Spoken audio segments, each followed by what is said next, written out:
My name is Gerry Oleman from the Saahiilthit Nation, and I've been asked to come and talk today on our purpose in life is basically what I'm going to talk about. And our purpose in life is to find our gifts and to use them. As a human being, and we're coming through, we pick up a gift or gifts. Some people have more than one, of course. And their purpose in life is to find them and then to use them. So I'd like to welcome all of the Aboriginal post-secondary students that are going to be coming through, whatever institute you're coming to, and lay some teachings at your feet. And in our way of life, that's what we were taught, that the teachers are there and that they're going to lay the teachings at our feet, and it's up to us to pick them up. So you're going to be coming into a world, if you're going to be coming into a new world or a new way of life than what you're used to when you come to post-secondary education. And it can be a wonderful time, and there's going to be also a challenging time for many of the ones that are coming through. And I'd like to talk about lay some teachings at your feet and what you're going to be, what you need to take care of to be a successful student. And the areas that I'd like to talk about is, first off, your mind, your body, and your spirit. Is the three areas that we need to take care of as human beings. All healing work or education has to do with the mind, the body, and the spirit. So for our mind to be opened to the teachings, we must become the student. And the word student means the consistent observer. That's what the word student means. So when you come here, your job is to watch and to listen when the instructor or the teacher is in the room. That's your job as a student. And also to be the consistent observer, you must take care of your body as well. I tell people now that the teachings that I was taught was when the teacher's in the room to sit like an eagle. Don't be slouching, or sit up straight and observe the teacher. Be the observer, and you're going to learn.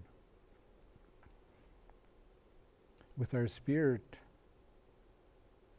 that's trapped inside of our skin, that holds our body together, we also must nourish that as we must nourish our mind and our body. So with our spirit, part of my wish is to inspire you to find that place in you that when we push that, you're going to go, you're going to keep going, and your spirit is going to be strong. And you're going to have this incredible will to live and to succeed and to be a kind person, a compassionate person.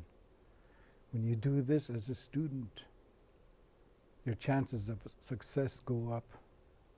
When you start to know that there's, for yourself personally, that these are the areas you must pay attention to. With your mind, you cannot have distractions when you're coming here. Our people, over the centuries, thousands of years, when they wanted to learn, they would isolate themselves from their families. They would go out to find the teachings. And it would be a sacrifice, because the whole intent of education is to find your way, to find your gift, and to master those gifts and start to live them on a daily basis. And then your life is going to feel full. If you do not find your gift, you're going to suffer. And it is the same for every human on the planet. The ones that don't find their gift are suffering.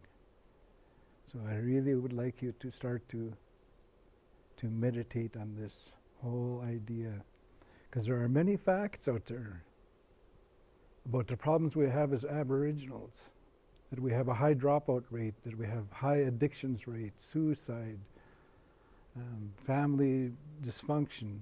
In every area we look at, that we're overrepresented. But I come here today to say those facts for you are not important. What's important is your attitude, how you're thinking, because you're going to act the way you think. So I want you to think positively as a student. Because when you think positively and start saying, I am a student, I am a good student, you're going to start to act that way. Because the minute or the second you say, I cannot do this, you're putting the brakes on your own movement, your own path in this education, this whole place, the places you're going to find your gift and to develop it and to become a master at it, whatever it is. I tell students today when I talk to them, you don't compare yourself to others. You're going to be miserable if you do that. You just start to challenge yourself, what is the best that I have in me? And bring out your personal best. That's your job when you come here, is to find what's your best, to challenge yourself.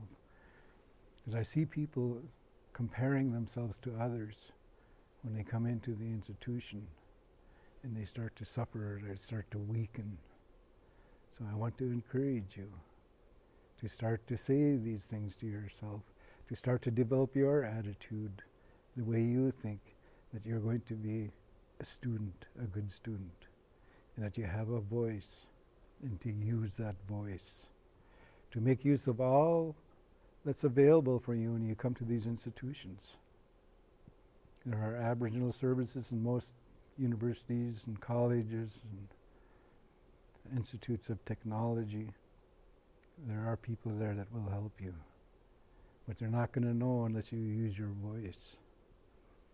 There are also people, unfortunately, in these places that will look at you because you're a minority and be negative with you. And I really want to encourage you not to take this personally, because the second you do that, you're going to weaken. There are people out there that are ignorant and are not educated about us as a people, where we come from, our reference point of how we lived. You know, we have a lot to be proud of as First Nations in this land. Prior to 1492, we had no extinction happening in North America. Our people were very healthy. Their minds were sound, their bodies were straight, their spirit was strong, and it was shown by our beliefs. The most valued people were the ones that were generous with their teachings, with the materials that they had, like food and clothing and implements.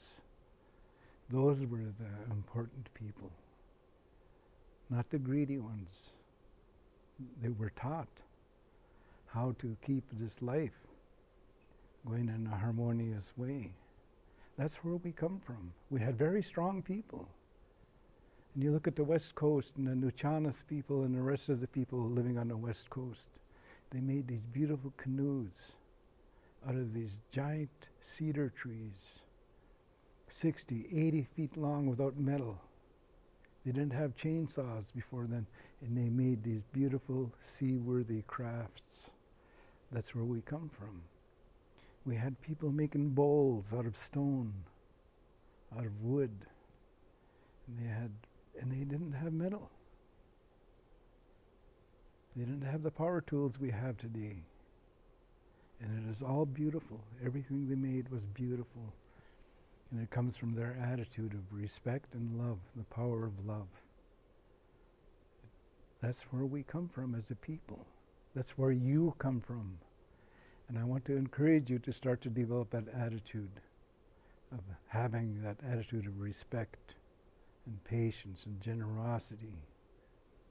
Because once you start to live like that, your circle is going to become big. It'll grow every day when you help people and you're respectful and you're generous. There are people that are going to step forward to help you. You know, I mentioned the facts that are here today about the poverty and the theft of our lands and all of those. I want you to forget about that for now. I want you to focus on this education you're coming to. You're building a new canoe for yourself and your family, if you have one, or the family you're going to have. And it's going to carry you if you master what you're coming here for. If you're an architect, a carpenter, working in the media, being a nurse, whatever it is, you know, you're going to be successful when you have that attitude of, I want this, I can do this. And that you open your eyes and your ears and you look at the help that's out there for you. Because just as much negativity there's a lot of help out there. There are people that are willing to help you. So I want to encourage you to have that positive attitude about education and act that way, walk that way, talk that way, live that way while you're here. Because I've worked with many students now since 1995. I started in VCIT working with students, and I've seen the challenges they had, and I've seen them overcome it. And you can too. Prejudice and discrimination. Some of them were poor students. They had a hard time because they're now a minority. But I've seen them walk away with that paper saying that now they have a gift and that they can use it. And I've seen them become successful. And you can too.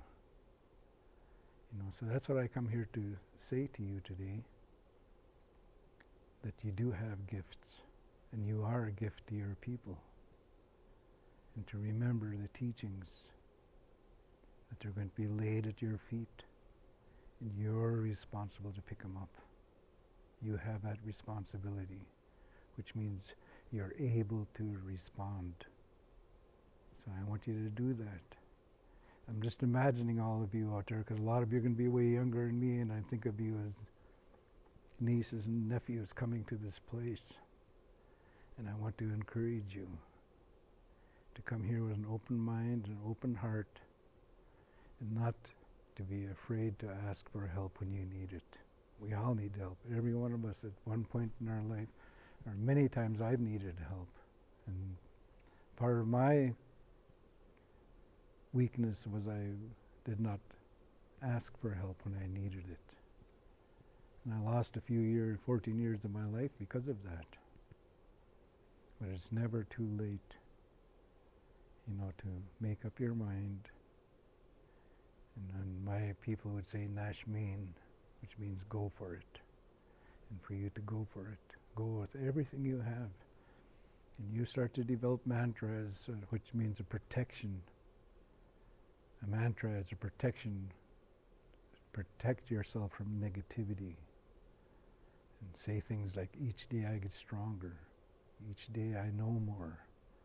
You know, start to develop this feeling of being a wonderful student, a wonderful observer. And listen and watch. All your teachings come through the air. An elder told me that one point of my life. He said, all your teachings come through the air, so if you watch and listen, you're going to be okay. And also, if you run into problems, another elder, wonderful teacher of mine, Bob George, told me, he said, if anyone steps on you, you make noise, otherwise they're going to keep stepping on you. So you don't let anyone be abusive to you or hurt you as a student coming to these places. All of the institutes in British Columbia and Canada were built with the resources that we use to take care of. The trees, the water, everything that we respected. So that's what I'd like to say to all of the students that are coming. You find that gift. You know, if you're coming, it means you got an idea. Pick it up, develop it, master it, and say to your mind, this is my best. This is my best. So you don't be comparing yourself, but to say this is my best and help the ones that need help, and then it'll come back to you. So that's what I'd like to say for now. Thank you.